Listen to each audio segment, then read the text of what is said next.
Mr. Matthews, Mr. Davis. Here. Mr. Manila. Here. Mr. Mackey.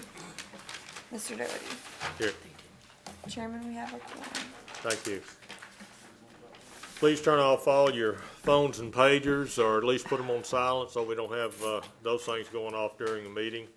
If you have an appeal, there are appeal cards over here to my right on the end of the railing, as well as speaker cards. If you want to speak on a particular case, please fill out one of the cards and hand it in to staff, and they'll get it up here to us. Anyone wishing to speak on an issue, there's 10 minutes to each side with a 5-minute rebuttal. We do keep the time up here at the front. And if you have discussions, please exit the building. If you go out in the foyer, we can still hear you. Ms. Casabon, will you do the invocation for us? I sure will. Let's stand. Heavenly Father, thank you for allowing us to come out tonight to do the parish business. Lead and guide us in all our decisions and take us safely back home. In Jesus' name, amen. The time? Pledge allegiance to the flag of the United States of America and to the republic for which it stands, one nation, under God, indivisible, with liberty and justice for all. Thank you.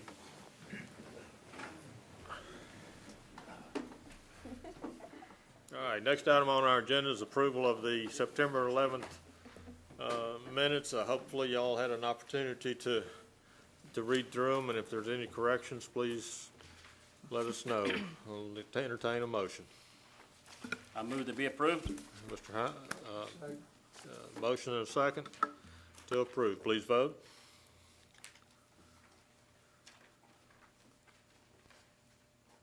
Motion carries. Thank you. On the consent calendar, performance obligations and entering parish rights of way, any items not pulled from the consent calendar are automatically dispensed by vote as approved and are as per staff comments. Items pulled from the consent calendar shall be discussed and voted upon individually. Staff, do you have any? Yes, sir. Under consent calendar, under minor subdivisions, the first case, MS 1209-038, and also the third one, page 3, MS 1209-040. All right, anything else? No more for me. Okay. Commissioners, do you have any that you wish to pull?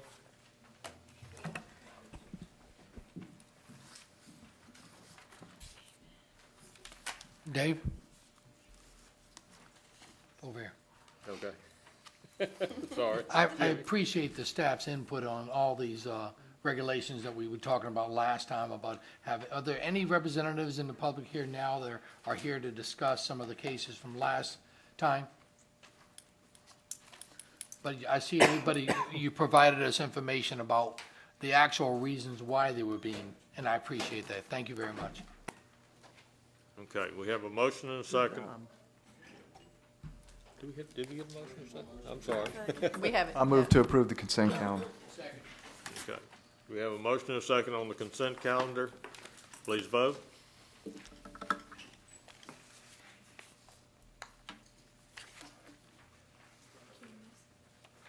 Motion carries. Thank you.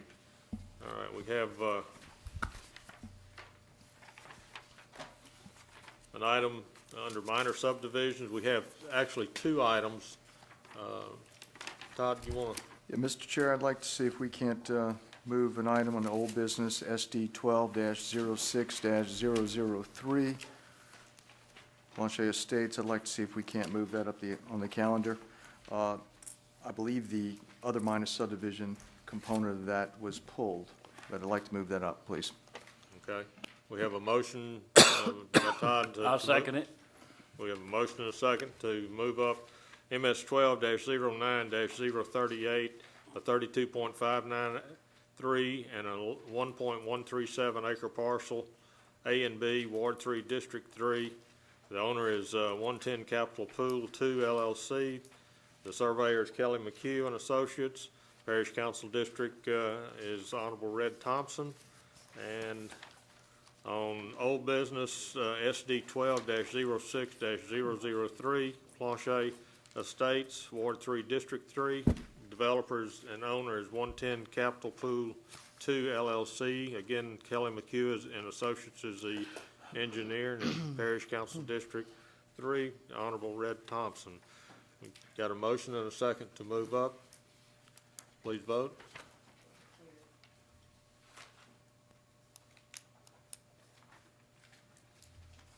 Motion carries. Thank you. All right. Do you need to read that again? Okay, well, that's what we just did. Okay. But I do need to read this again? Okay. All right. Staff on MS 12-09-038. Thank you, Mr. Chairman. This is a proposal, minor subdivision proposal. The reason why the public hearing is required and needed to be pulled is because parcel B does not meet the required minimum lot size of 1 acre. The owner is proposing to take a 1.137 acre L-shaped parcel. If you look on your survey, it's behind the staff report, and they want to merge a portion of said parcel with a 32.6 acre tract, which represents a proposed new subdivision known as Planch Estates. You've heard that under tentative previously, thereby leaving a residual 0.56 acre parcel along MP Planch Road, which the owner wants to use or sell as a single-family residential lot. The staff does not support this request because the proposed smaller residual parcel is under 1 acre in size, and that the parcel as is complies with parish code. The staff understands that the developer intends to include the southern portion of his parcel in the proposed new subdivision and wants to retain the northern portion of the parcel in order to create a new single-family lot. However, the staff contends that the parcel should either remain intact, compliant with parish code, or be used as an additional outlet to MP Planch Road for the proposed new subdivision. Since a waiver of the regulations is required for this in order to approve the minor subdivision request, if the commission so desires to approve, a 2/3 majority vote of the full membership of the commission, which is 8 members, is needed in order to approve pursuant to section 40-100 waiver of regulations of subdivision ordinance 499. Okay. Please state your name. Good evening, Andrew Mendheim of the Jones Fussell Law Firm here on behalf of the developer 110 Capital. Okay.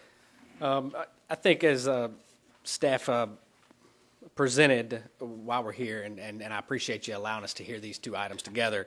I think most of you are probably familiar with where this area is, just north of Collins Boulevard, where Collins Boulevard intersects with the Ronald Reagan Highway. About 2 miles on the north is MP Planch Road. There's a lot owned by the developer who would essentially like to create a minor subdivision, thereby the southern half of that lot would become part of the adjoining tract that lies to the south of that lot, which he also owns, and is proposing a 39-acre subdivision there. Part of what will become, the minor subdivision will result in the creation of 2 lots, obviously from one, namely parcel A and parcel B, if you're looking at the survey. The lot to be subdivided is a 1.13 acre lot that fronts on MP Planch Road and shares a boundary with the other tract, as mentioned, that the developer is currently seeking subdivision approval on. The subdivision is Planch Estates, which, as I mentioned, is roughly a 39-acre subdivision, which, as you may know, we've been here several times working on this the last few months.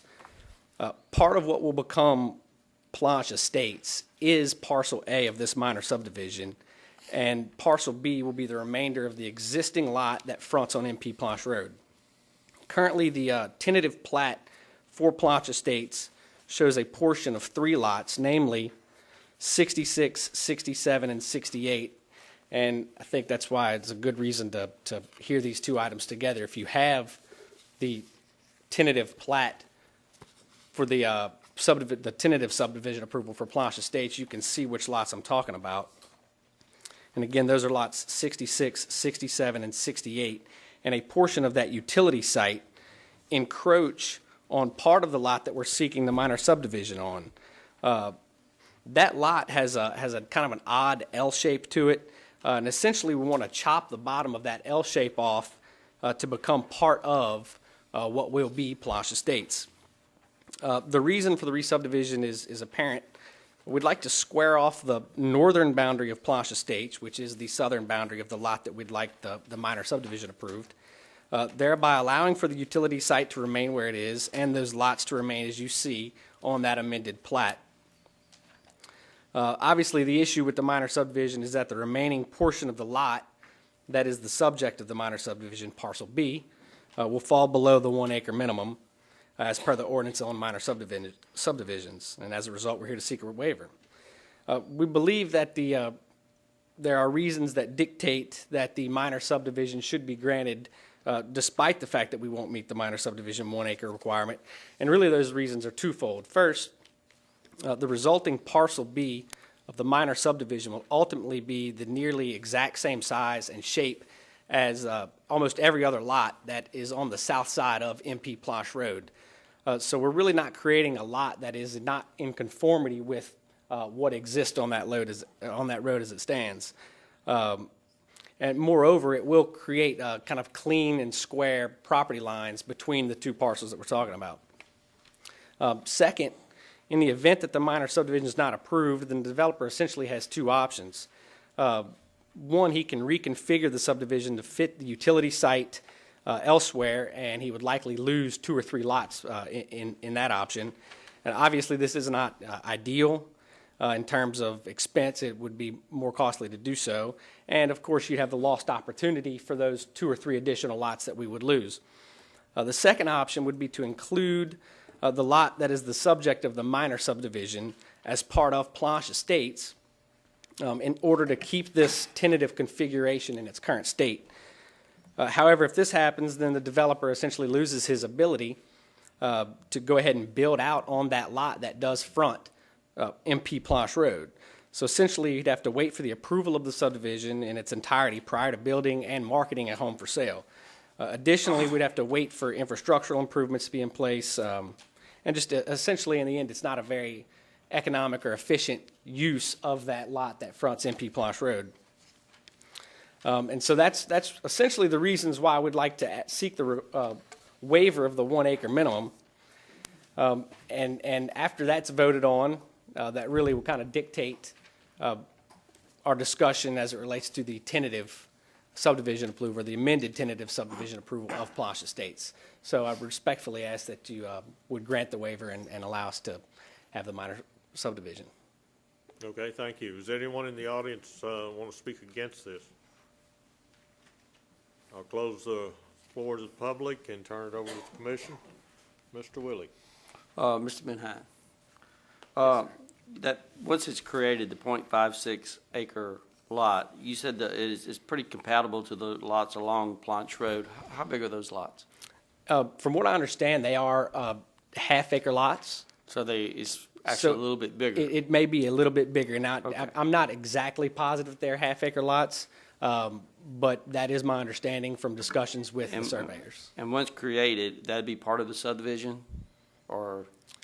Parcel B, as shown on this Well, survey, would not be a part of the subdivision. That would Okay. be essentially the other. okay, and they would still have access to Planch Road? Parcel B would have access Okay. to Planch. So yes. it's pretty much compatible, or it's even more so than the surrounding lots, so, That's correct. okay. Ms. Casbon? Yes, if I'm not mistaken, Ron, isn't it the surroundings, the A4 that is surrounding it, so this particular lot would not be standing out any differently, as we said? It No, would I be a mean, little bit yeah, I mean, larger. what Mr. Van Hine said was true. A lot of the lots that run along the south side of MP Park Road are these little 100 by whatever size lots that were created prior to the change in our code several years ago that, which stopped people from being able to create these kind of lots. Right. And- But yeah, it and- would be consistent with what's there now. And if I'm not mistaken, like I said, we did this tentatively, and this was a particular, I think it was an old subdivision that had lots of records, and this plan has tweaked what was there years Yeah, all ago. those And lots of this is a particularly better plan than what was there. It was lots of records and stuff before they, brought it forward in this particular format and stuff. I don't have a problem with the layout, and because that lot will fit in with what is in the surrounding area. And they will have access to it from the Planch Road. They will, And yes, the ma'am. other houses that come in that way. I'll make a motion to approve. A If second. anybody else has a I'll second. We have a motion and a second. Mr. Davis had his light on. Yes, sir. Over here. So this waiver, if you receive this waiver, it has nothing to do with the proposed revisions of your tentative plan, is that correct? It does not have anything to do with the proposed revisions of the tentative plan, other than that the boundary of our Plosh Estates subdivision that we are seeking tentative on will be altered as a result of the approval or disapproval of this minor subdivision. Okay, thank you. Okay, somebody else had a light on. Oh. Bernie, any further comments from the commission? Please vote. We voting on the This first is, one? yeah, MS 12-09-038. Sorry.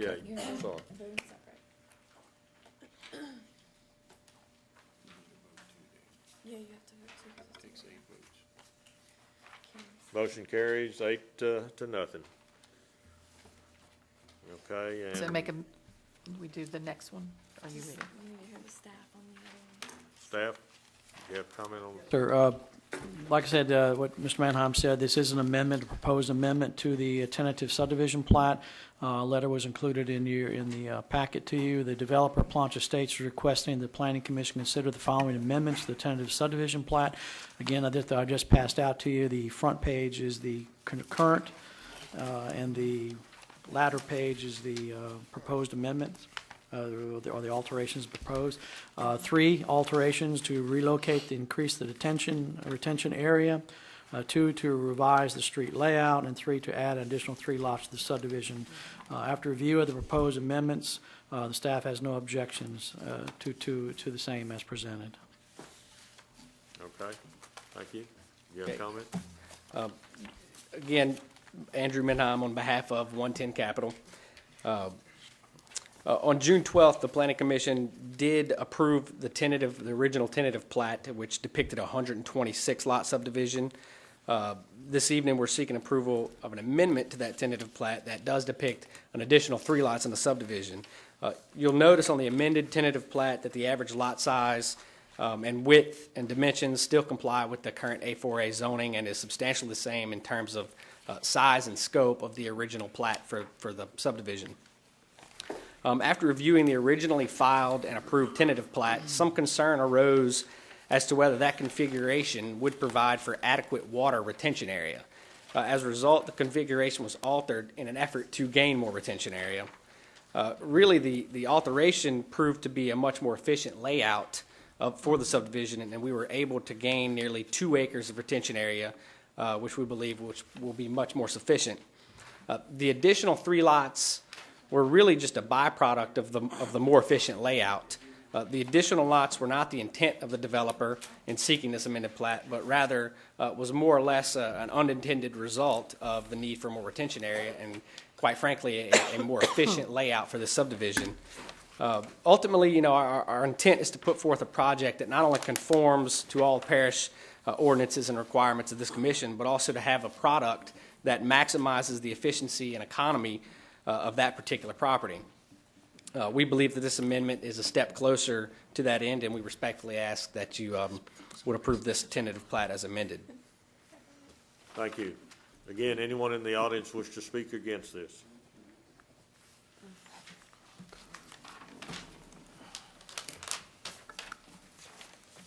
Good evening. State your name, please. Yes, You're right. Carlo Hernandez. I'm objecting to the procedure, I think, that's being used here. In case, those of us who, I pay a fee to get a copy of the draft agenda. The 2 items, one of them was this item that you're discussing now, and the other one was the petitions request agenda, Azalea Lane Mobile Home Park. That was the other item that was included now in the final agenda. Now, I guess my question is, why wasn't it necessary to include these 2 items as part of the official notices in the official journal? Neither of these 2 items appear in the official journal, and I'm wondering about that. Is there a need to do that? And I'm assuming if I ask that to the staff and our legal counsel, I guess they're going to tell me no, because obviously they're trying to proceed without these 2 items being part of the official journal items that's listed. And so You know, that's what I'm questioning, the procedure that's being used here. I recognize in one item, the first item that you just took and approved, was listed on the agenda. The second, which you're about to consider, was not listed, and I'm wondering why that is, and whether that's, you know, that's something that does not need to be, you know, part of the official journal, and, you know, what is the procedure that's being used here? Thank you. I can tell you, Mr. Hernandez, that both of those were in my draft packet. Now, I'm going to let Ron respond and our attorney respond on that. For the first one regarding the amendment to the tentative plat, I mean, it's common practice that amendments are taken through an old business issues, and the amendments are made, and as long as the original imprint of the boundary of the subdivision has not been encroached or, you know, expanded, then public hearing, as far as public advertisement, is not required. Again, it's simply a parish planning commission matter to review any minor changes to the subdivision plan under tentative. Well, It's it not was just required to stated be that we advertised. added three lots to this. That's considered a minor change. Now, if they wanted to add, we added you know, more if they want to add drainage. 10, 20, 30 lots, then you get into a situation where you might want to deal with it. Or if by adding additional lots, they had to go beyond the original boundary lines of the approved proposal, or the, you know, as far as the legal description of the property, then that would require. But again, the boundary lines, it was just not discussed, that was also changed too as part of these? No, the boundary lines have not been changed. They're still staying within their boundary lines. I see. So that's why another public advertisement, although publicly put on the agenda for the public's review, but not requiring an official journal notification. Oh, I see. So that's part of, obviously, the requirements that's in state law, then, that this particular, it is. This has been done since as long as I've been on this commission. That amendments are done this way, unless they expand beyond the original boundary lines of the subject property. Okay, thank you. All right. Anyone else wish to speak against? All right, I'm going to close the floor to the public and turn it back over to the commission. Mr. Casabon? I'm just going to see what Mr. Davis has to say first. Mr. Davis? Yes. Jim. I have a little concern with the change that you're requesting for Planche Estates. I'm looking at your requested proposed revisions on there. I know you're talking about efficiency, but it's kind of boring. I mean, you're taking out most of the green space. I like the way your first one actually had where the streets aren't actually perpendicular in a straight line. That would slow down the traffic going through the subdivision. My question to engineering, of course, is the proposed increase in retention pond from 2.74 acres to 4 acres, is that necessary? I haven't gotten a hydro study yet since this is tentative. One of my comments that I was concerned about regarding the layout was how they wanted to treat fill, because they're going to have to mitigate fill for any that they bring in for the streets and lots because of the shallow flooding on this property. And with a smaller pond size, I didn't see where they were accounting for that. I still don't know how well it's going to work with the larger pond yet until I get some calculations. Right. Well, just looking at the first diagram with the green space in there and the pond area, even if it doesn't meet that, then obviously then they could come back and change and request to change the tentative. Is that correct? Or let's say they need 3 acres or a total of 3 acres of pond area. Then they can go back and change the pond or reduce the number of lots. Is that correct? Yeah, once we get farther through the process, they can always do another amendment Right. to it, assuming the commission approves it. Right. But this is a PUD, correct? No, it's not, No? bud. Okay, this is not a PUD. I like the first design too, with the pond area being in the, I guess that's the southwest quadrant, because it's kind of close to the existing drainage ditch. So you would think it would actually flow better going to the drainage ditch than having this pond side area with a straight horizontal southern boundary to drain into the drainage ditch. I believe that site's actually pretty flat, so I don't think it'll. Oh, is it? Yeah. Okay, so the velocity of flow coming from the drainage to the drainage ditch is nothing to be concerned about? I don't think you'll have any high velocity Okay. in that ditch. Anyway, I can just say I'm not going to vote to make the proposed revisions. I just don't like the design of it. It just looks too much like it's a cookie cutter. Okay, Ms. Casabon? Yes. Jimmy, in this area, this, like I said, this was, and lots of record that was so old that this is a better plan than what was there. I think originally, if I get those confused in that area, but it is, this is a better plan than what could have gone in there. Yes, they do need, I like the linear, because I know where the drainage is and the flat and the back of these lots and stuff.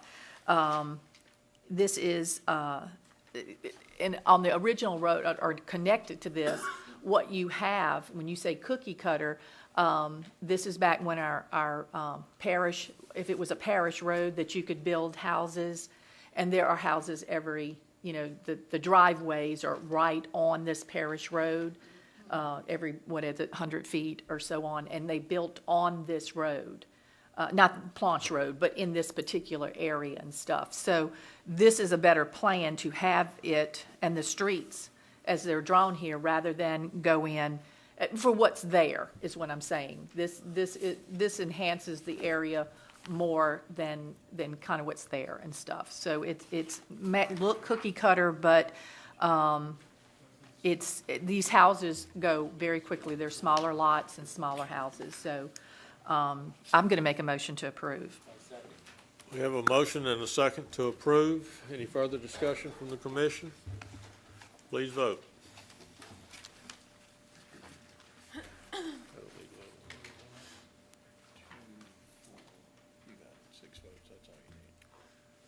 The vote is 6-1. Motion carries. Thank you.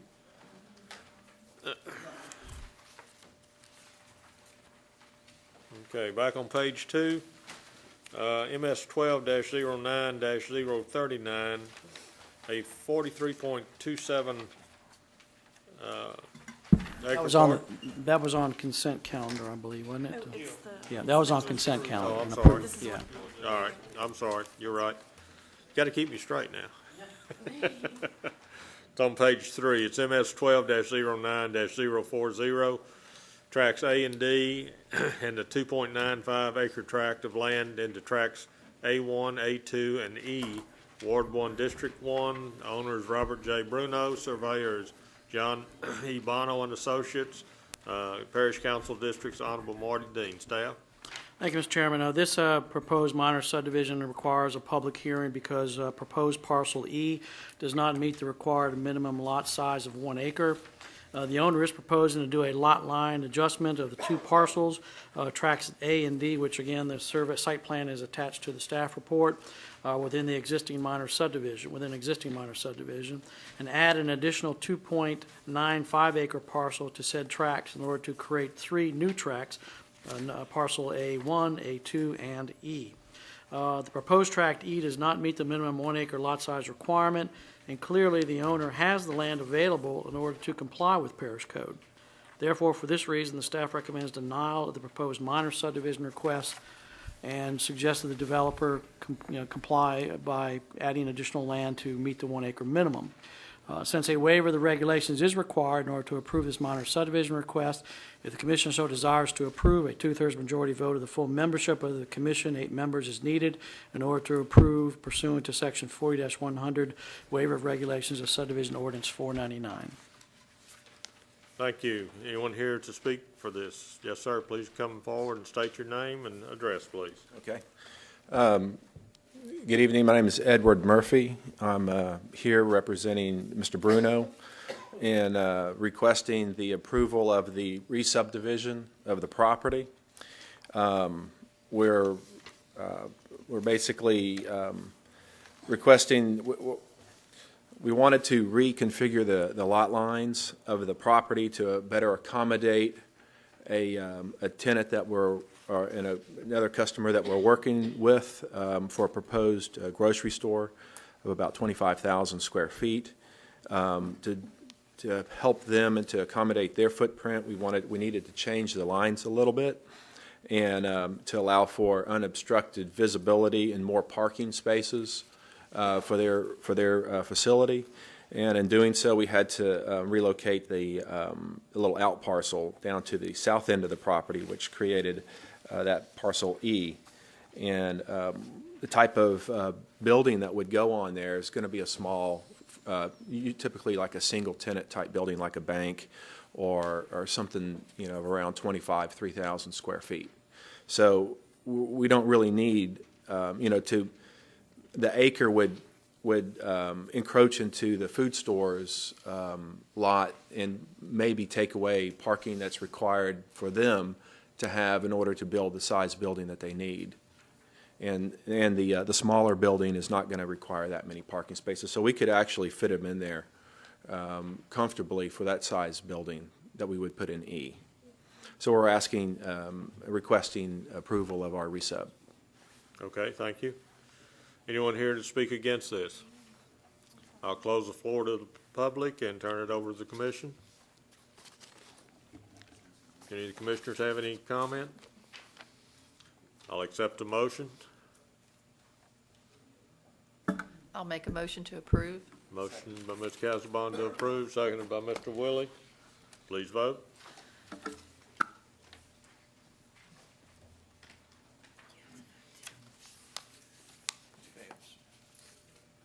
We have 6 yeas and 1 nay. Motion fails. Need 8 votes to do it. What, are you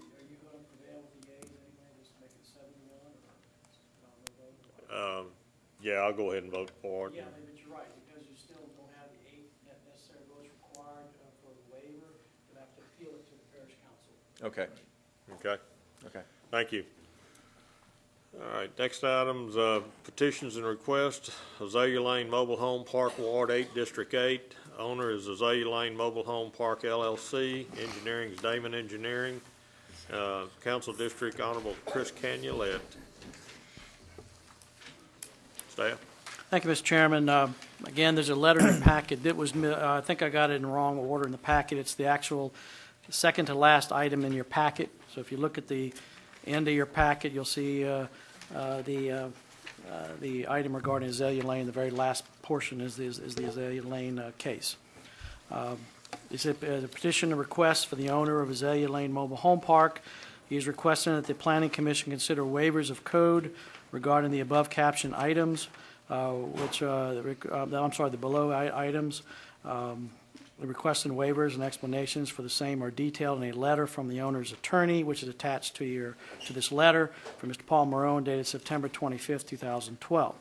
After reviewing the request for the waivers as itemized as per letter from the owner's attorney and weighing the factors and circumstances presented therein, the staff has no objections with the exception relative to the density issue and subject to the following stipulations. A, as a condition of granting the waivers, the owner agrees, as stipulated in Mr. Marone's letter, that he shall construct a 6-foot-high fence along Pearl Street along the entire length of the frontage, provide additional landscaping along Pearl Street as per attached site plan, provide OPEG screening and landscaping around the existing water well site, and remove any travel trailers, FEMA trailers, or substandard mobile homes within the property. B, the fencing and additional landscaping along Pearl Street should be complied within 6 months from the date of the waiver of approvals and subject to inspection and approval by the Department of Development staff. C, the landscaping and OPEG screening to be provided around the existing water well site should be completed within 6 months from the date of waiver approvals and should meet the minimum following standards.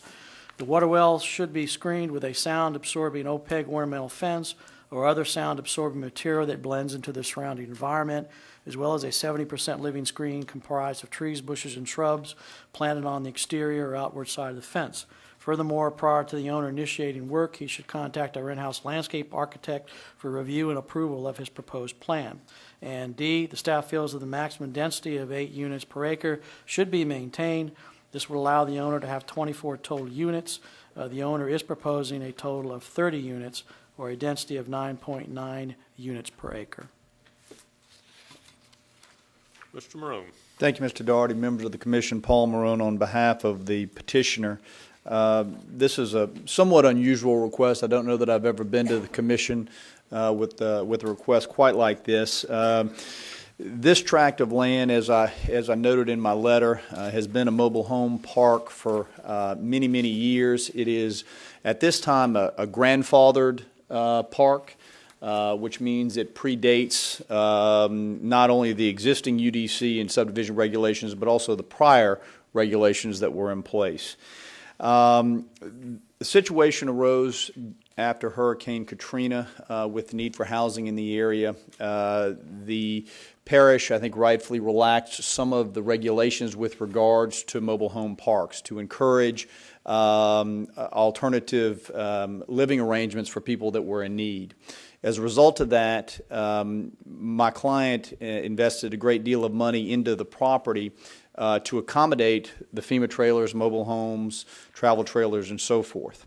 That investment and that situation continued for the years that followed until earlier this year, at which time the parish determined that they really needed to go in and enforce the existing regulations that were in place, have not only the FEMA trailers removed, but the travel trailers and other substandard type mobile homes removed and so forth. As part of that process, there were some changes that were required to this development. At that time, I reached out to Councilman Kenulet in an effort to try to work with him to find out what the issues were and see if there was some type of amicable resolution to address this, because, as I said, my client had spent a great deal of money in putting utilities into the center part of the property, sewer, water, power, and so forth. As a part of those discussions, I had several meetings with Councilman Kenulet, with President Brister, and we worked out what we believed was an improvement, addressed the issues, but also helped to improve the development as it is today or as it was over the last several years.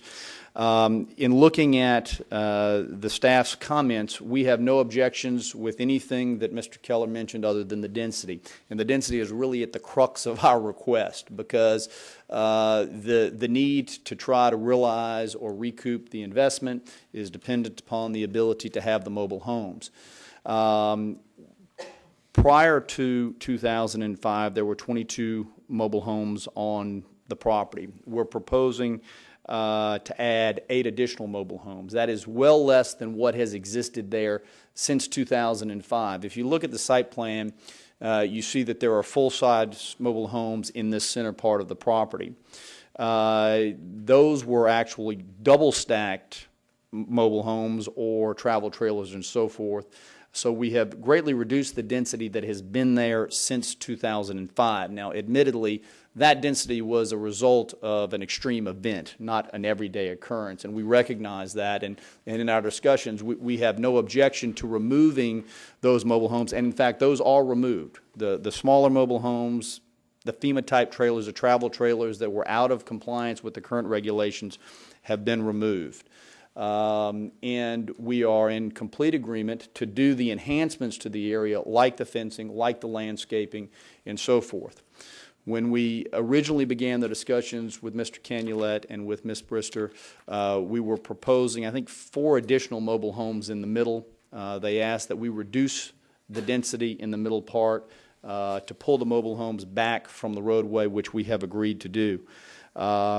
So the request this evening is to waive certain of the requirements in the existing code in order to effectuate the understanding and the agreement that we had with Mr. Kenulet.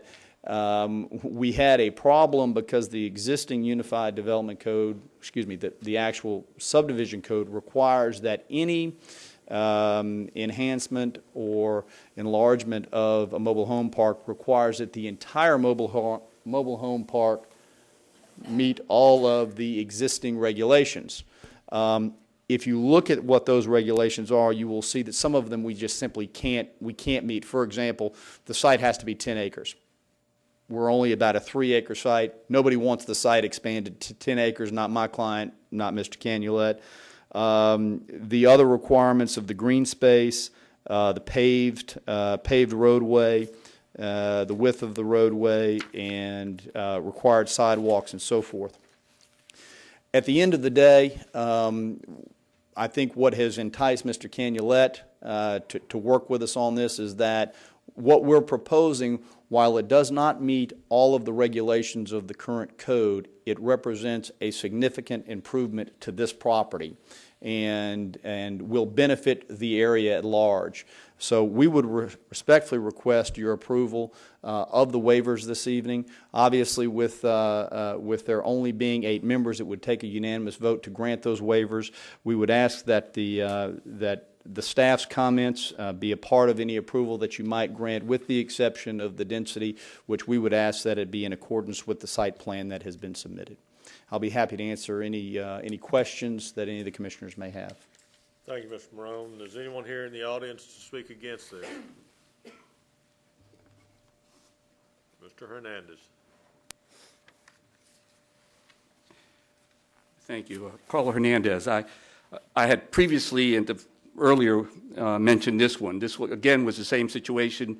It's not included in the official journal, and I'm wondering, questioning why it was not included as part of something that needed to be advertised.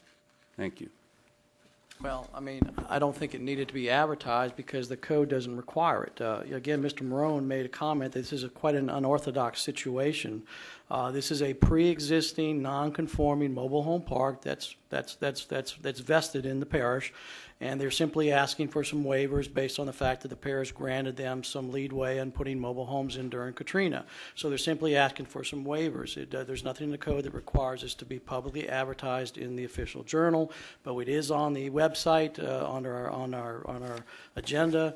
It's posted on our building, and hard copies are available to the public in our office. So people should be aware of this. Well, those that rely on the official journal obviously are not aware of it.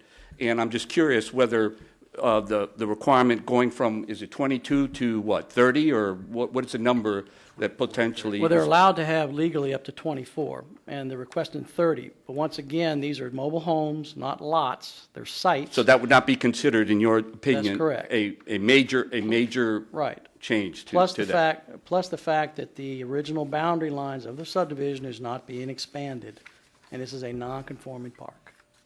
Not a major change. Thank you. Thank you, Mr. Hernandez. I'll close the floor to the public and turn it over to the commission. Bug? One question I'd have for the staff, the sketch, the plot plan would indicate all of these to be what I would call single wide trailers.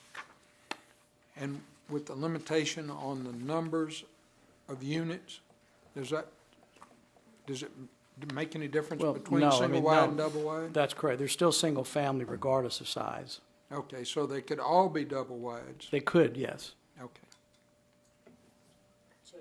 But how many, but are they, all of these mobile homes on the site now, Paul, existing? How many are existing? How many sites do you currently have that are occupied in this? There are.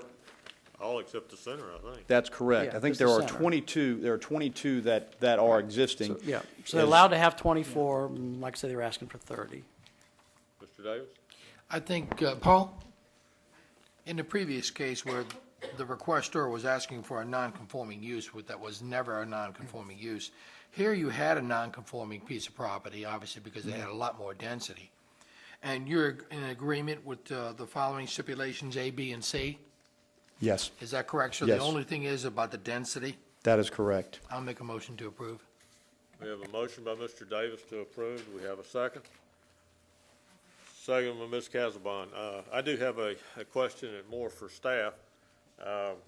It's in A, I'm going to say item 4.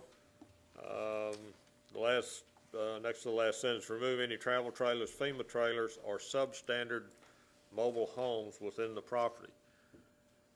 I'm familiar with this piece of property. Ron, define a substandard mobile home for me.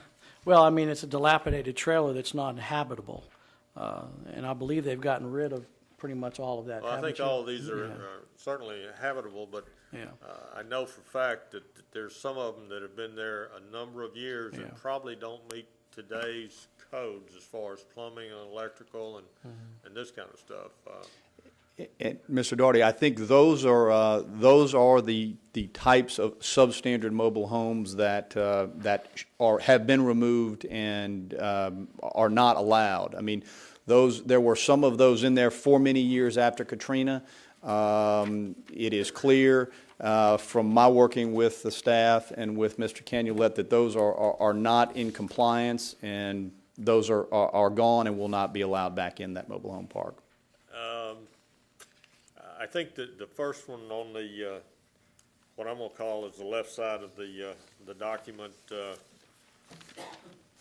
is an old trailer, but it's kept up, okay? I mean, the folks that live there, they, plant some flowers around it and everything, and it's kept clean and everything, but it is an old unit, but I just wanted to be sure of what we were talking about when we were talking about substandard mobile homes. Yeah, probably the better choice of word would have been a trailer to be removed that's uninhabitable, rather than but that's what that word implied in my case, was something that's not habitable structure. Okay, all right, and I, just as a comment, this is certainly going to be an improvement over what's there today. Dave, I guess you're probably aware of it. It's right across Yes. from the entrance to Boyette and Little Oak School. So we have a motion and a second on the floor. Please vote.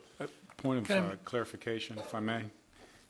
In the motion, does the motion include the fact that there will be 30 units on the property? That's or 24? correct.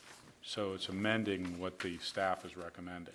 I'm just saying, he's gonna go ahead and do A, B, and C, and we're allowing 30 units and not 24. Thank you. Okay. Now, one other point on that, if you don't mind me. Ron, in A, your stipulation A, I'm assuming that also means proper skirting and stuff for the mobile homes and all that. Is that correct? No, it does not include that. You can make that a stipulation if you wish. I'd like to make that a stipulation as well. We would have no objection to that. Okay, so your motion I'd like is, to amend my for motion to the include 30 units and skirting on all of the units, both existing and new ones coming in. That's correct. Okay, you agree with that? Yes, yes, sir, we have no objection. All right. Please vote.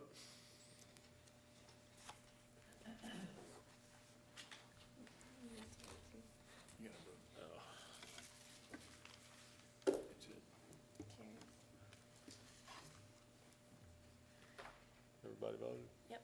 Okay, motion carries. Thank you. Thank you. We did that one. Entering trace. Re-subdivision review. RS 12-09-071, Beatico Creek Phase 1B, lots 69 through 82, and a .69 acre tract of land into lots 69A through 82A, Ward 1, District 1, petitioners Beatico Creek Preserve LLC and others. Surveyor is Kelly McHugh. Honorable Marty Dean is the Parish Council District. Staff? I'm sorry. I'm trying to find the staff report here. Oh, thank you. This is a proposal for lots 39 through 82 in a portion of a 0.69 acre tract of land where the developer or the owner of the property is proposing some lot line adjustments. The owner is essentially proposing to add land to the back of lots 69 through 82 by using open space property within the development, thereby making said lots larger. The reason for the public hearing requirement is that the proposal involves the creation or adjustments of more than 5 lots. The staff has no objections to the proposed subdivision request. Thank you. Mr. Maroon. Yes, sir, Mr. Chairman, Paul Marone again on behalf of Beatico Creek Preserve LLC. You will recall last week this same matter came before you in an amendment to the PUD to vary the green space, which is used to add to the back of the lots. This is just the next step, which is the re-subdivision to actually incorporate that green space into these lots. We would respectfully request approval of that resub. Thank you, Mr. Morone. Anyone in the audience wish to speak against? I'll close the floor to the public and turn it over to the commission. Any comments from any of the commissioners? Mr. Davis. Yeah, I'll make a motion to approve. I'll second. Motion by Mr. Davis to approve, second by Pug. Please vote.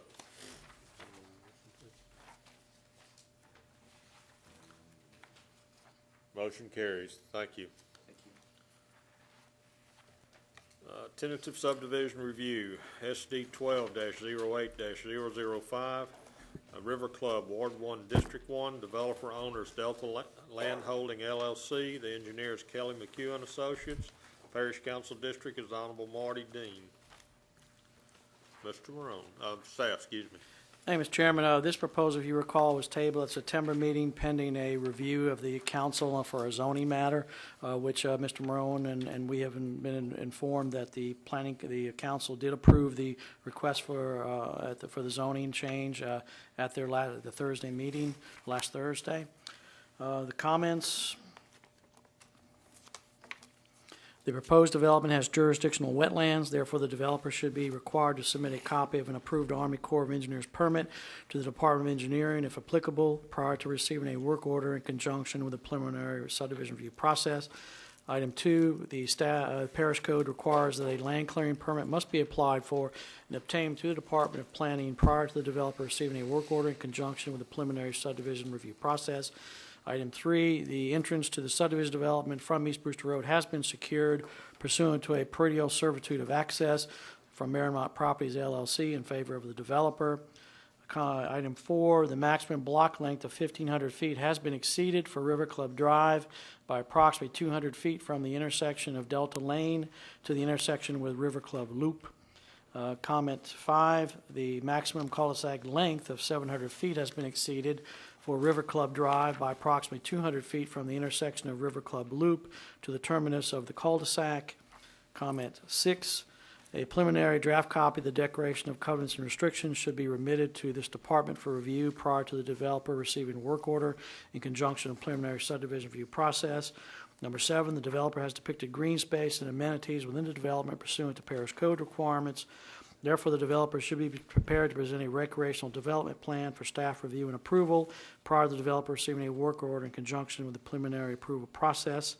Item 8, the developer has incorporated all the requirements, conditions, and stipulations for a planned unit development where applicable on the tentative plat pursuant to the rezoning.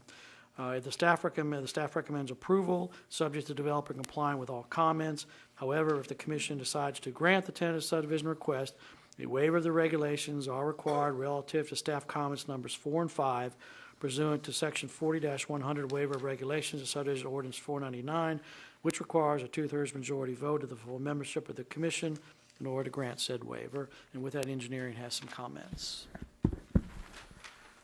The drainage plan and hydrological study must be compatible with existing and proposed conditions for Chifuncta Club Estates and proposed River Chase development drainage analysis. Floodplain storage must be maintained for 100-year riverine storage event. No net fill calculations must be submitted for areas fill cut below this elevation. Off-site water, if any, must be accepted and passed through the site. Any off-site drainage laterals must be designed for a 100-year storm event within the subdivision. Covenant number 6 should be modified to require the finished floor elevation be at least 12 inches above the crown of the road. A scenic river permit may be required. Verification will be needed. Retention can be waived in areas draining directly to the river if desired by the developer. A fee in lieu of retention would then be required.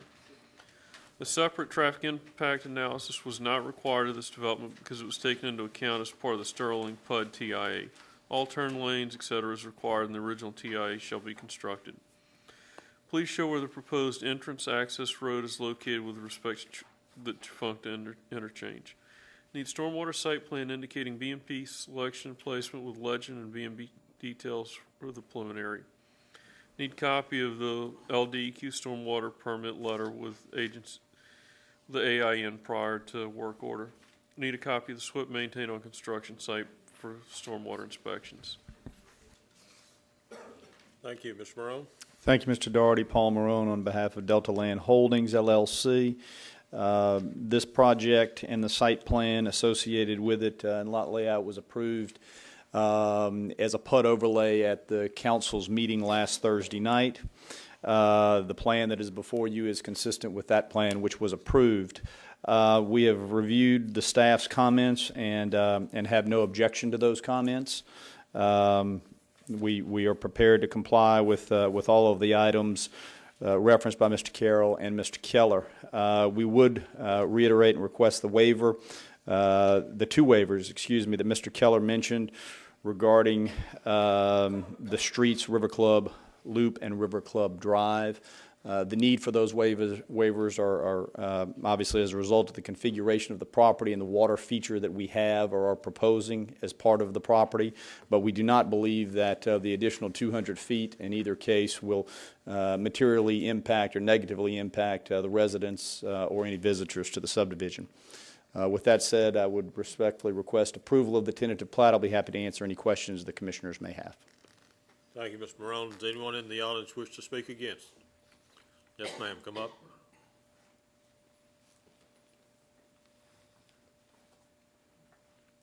Sandra Slyford, I'm representing the League of Women Voters of St. Tammany, and that we have spoken out against this project since 2008.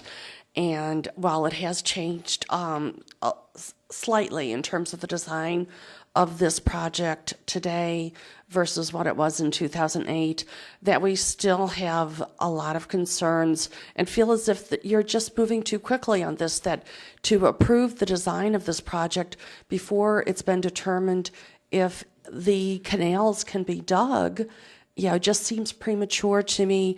And, that I would ask that, it be tabled until, some determination is made by Wildlife and Fisheries, regarding the hole that is going to be dug into the side of the Tchefuncte River. And that's, basically our objection, that we've been making, in front of you. We made it in front of the council. And we'll continue to make that objection at every opportunity we have. Thank you. Thank you. Anyone else wish to speak against? I'll close the floor to the public. Excuse me, Mr. Morone, rebuttal. Thank you. Just a few comments. With regards to the permitting at the Corps and at the state level, with Wildlife and Fisheries, as I said, I think during the discussion of this case at zoning, it is certainly standard and much more common than not that when we appear before you with projects for zoning, tentative, and even preliminary, we have not yet obtained the other permits that may be required from the other agencies that may take jurisdiction over a given project, be it the wetlands, the Corps, whether it's a scenic river, scenic stream, water quality certification. The timing of these items almost always come after the zoning is in place and tentative is in place and preliminary for a couple of reasons. One, in many instances, we don't embark on those permits until we sort of know what project we have. So it is not at all uncommon to come to you, ask you to approve the zoning and the layout so that we can then go to these other agencies and make our case for the permits there. As you well know from doing these cases, one of the comments that you see in the staff comments here is that before the developer can receive a work order, we have to present the Army Corps permit. It's very standard. Any permits that are required outside of this body or this parish, we've got to present those in order to get the work order to go forward, and that would be no different in this case. And we understand that, and we're prepared for that. We expect to get those permits, and we think we'll have them in time for preliminary or soon thereafter.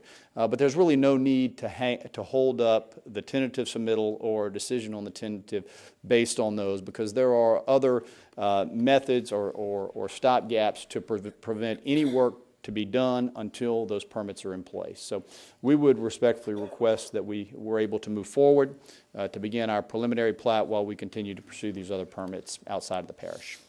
Thank you, Mr. Morone. Do you have any rebuttal? Okay, I'm going to close the floor to the public and turn it over to the commissioners. Pug? I have a question for our legal counsel. This was presented to the zoning commission, and it was sent forward without a favorable recommendation, and it was turned over on appeal. So now the zoning is in place to do this. if we take the steps that we're taking tonight, and if this is the norm, and we get to the point where the Army Corps of Engineers doesn't grant the permit, what happens to the legal status of this property? The project doesn't go forward as planned. I know, but what happens to the zoning that's in place? The underlying zoning stays in place, but they can't fulfill the project as it's presently proposed. They'd have to come back to y'all and resubmit With a another new plan. plan. That's correct. Okay. Mr. Davis? Yeah, Paul? Yes, sir. I think all the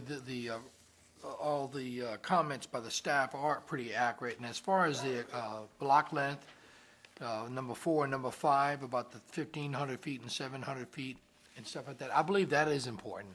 And the reason I believe that's important, if you take, it looks like you may lose lots 610 through 617 because of this reduction. And I kind of like the idea that the lower properties, especially being closer to the Chafunctus, will be away and it'll be used as green space. So I'll make a motion to approve as is though, but not with the exceptions of 4 or 5. That'll have to be included. We have a motion by Mr. Davis. We have a second by Poe. Any further discussion? Please vote.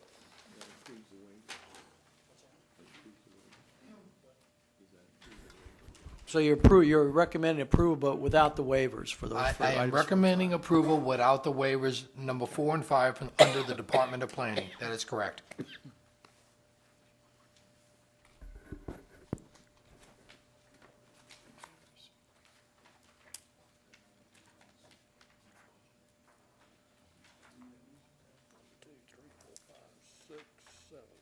we got 7 there, right? All right, motion carries. Let's see, next item is preliminary subdivision, SD 12-08-004P, Garden Walk, Ward 3, District 5, developer owner is Citadel Builders, engineers Kelly McEwen Associates, Parish Council District Representatives, Honorable Marty Dean. Staff?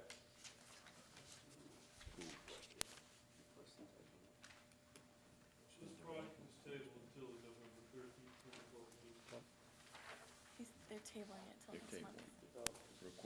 Oh, okay.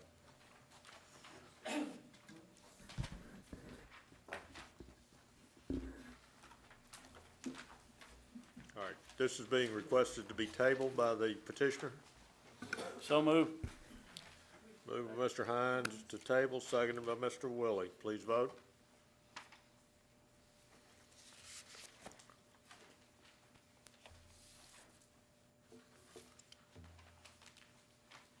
Motion carries. Thank you.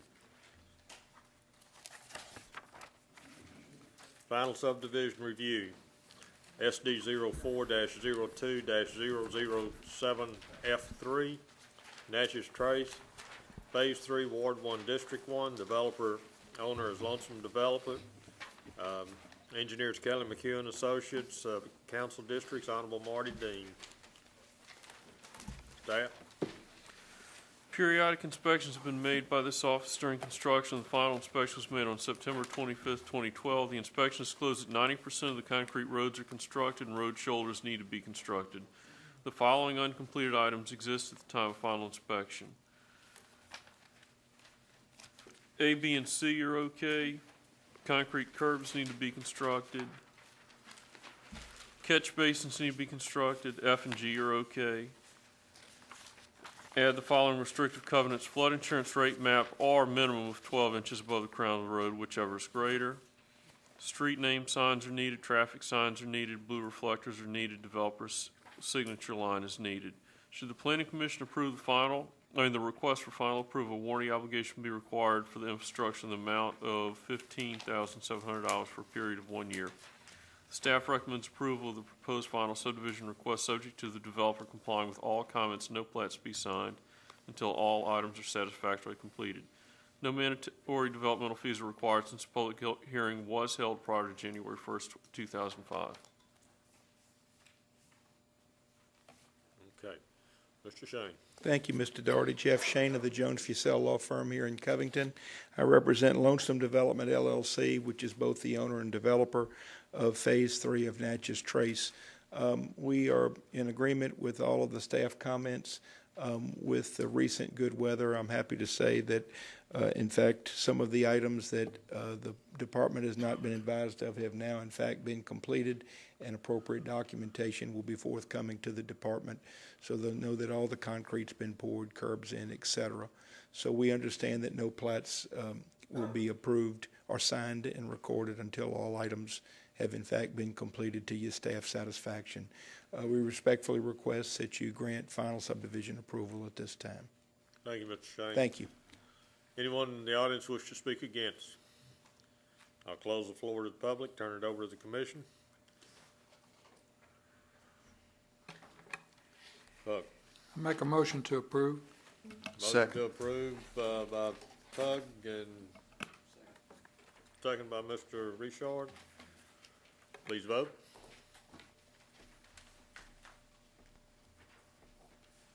Motion carries. Thank you. SD 06-08-027F2A, Rayford Oaks, Phase 2A, Ward 1, District 1. Developer owner is Rayford Oaks LLC. Engineer is Resilier Engineering and Consulting LLC. Council District Representatives, Honorable Marty Dean, staff. Periodic inspections have been made by this office during construction. The final inspection was made on September 19th, 2012. The inspection disclosed that all asphalt roads are constructed, road shoulders are constructed, and the roadside ditches are functioning. Following uncompleted items exist at the time of final inspection: street name signs, traffic signs, base test results, 911 addresses on subdivision plat, developer's name and signature on subdivision plat. Should the Planning Commission approve the request for final approval, warranty obligation will be required for the infrastructure in the amount of $30,500 for a period of 5 years. The staff recommends approval of the proposed final subdivision request subject to developer complying with all comments and no plats be signed until all items are satisfactorily completed. Mandatory developmental fees are required as follows: road impact fee, $46,976. Drainage impact fee, $51,488. Fees are due before subdivision plats can be signed. Thank you, Mr. Morone. Thank you, Mr. Doherty. Paul Morone on behalf of Rayford Oaks LLC. Spoken with Mr. Jeremy Pagoda of Resilier Engineering, who inspected the property today and advises that the street signs and traffic signs are in place, that the base test results have been completed, and I believe have been submitted to staff, and the plat has been corrected to add the 911 addresses and the developer's name and signature. So we believe that everything is in place on the list. We would respectfully request your approval. Thank you, Mr. Morone. Anyone wish to speak against? I'll close the floor to the public. Turn it over to the commission. Mr. Davis. I'll make a motion to approve. Motion to Mr. Davis to approve. We have a second.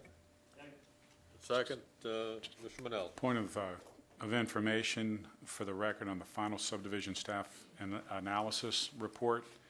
For the record, the case number that's reflected is not consistent with the case number we're speaking of, so please make that amendment so when it's in the file it can be referenced.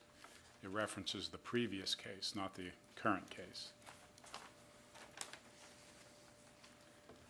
Case number shown on that analysis is SD 04-02-02-007F3. Got it, thanks. Pardon? Thank you. Okay, that is noted and will be corrected. Any other comments? Please vote.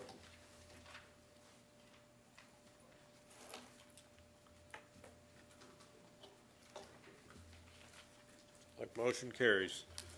Thank you. There's no proposed amendments. We took care of the old business. Any new business? Adjourn? Well, you have a motion to adjourn. Thank you.